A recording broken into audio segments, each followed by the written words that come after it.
Chaque année, David, les Français consomment en moyenne 140 litres d'eau minérale en bouteille.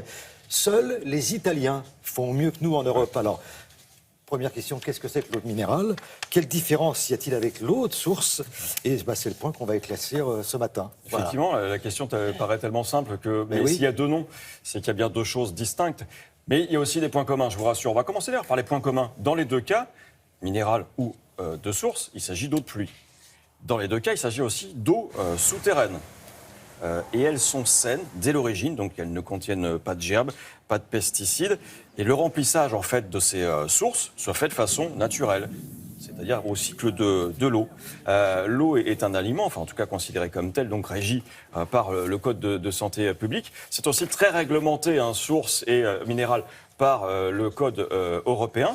Maintenant, on va aborder les différences. Qu'est-ce qui différencie une eau de source d'une eau minérale? Alors, déjà, l'eau de source, elle est plutôt en surface dans le sous-sol, alors que l'eau minérale, elle s'infiltre vraiment dans les anfractuosités de façon assez importante et plus profondément.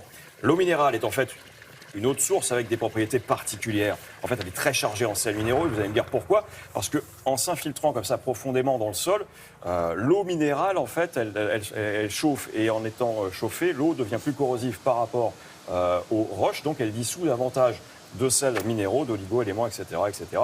Ça, c'est une logique qu'on avait compris. Pour la composition spécifique de chaque eau, eh bien, ça dépend de sa nature, la nature du sol qui la reçoit, qui l'héberge, du temps qu'elle passe aussi dans le sous-sol.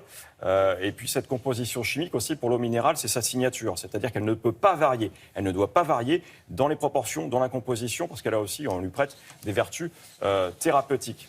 C'est ce que n'a pas l'eau de source. C'est-à-dire que l'eau de source, on peut la puiser par exemple dans la Vienne ou dans le Nord et lui donner le même nom.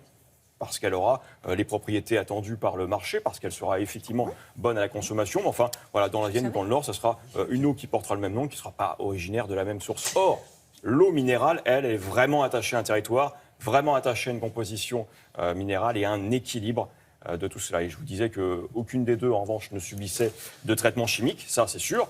En revanche, il y a un petit traitement parfois qu'on peut leur faire subir, une décantation, par exemple, pour éliminer certaines impuretés, une oxygénation. Pardon? Comme le vin, oui, par exemple. Une oxygénation aussi. Pourquoi vous me ramenez à ça? Et sinon, aussi une filtration. Voilà. Bon. Et l'eau ferrugineuse, ouais. Et le fer à dissous. Et le fer à dissous. Attention, ça signe une génération, ça. Oui, mais c'est toujours très, très agréable à réécouter. Ouais, Merci bien, beaucoup. Merci beaucoup.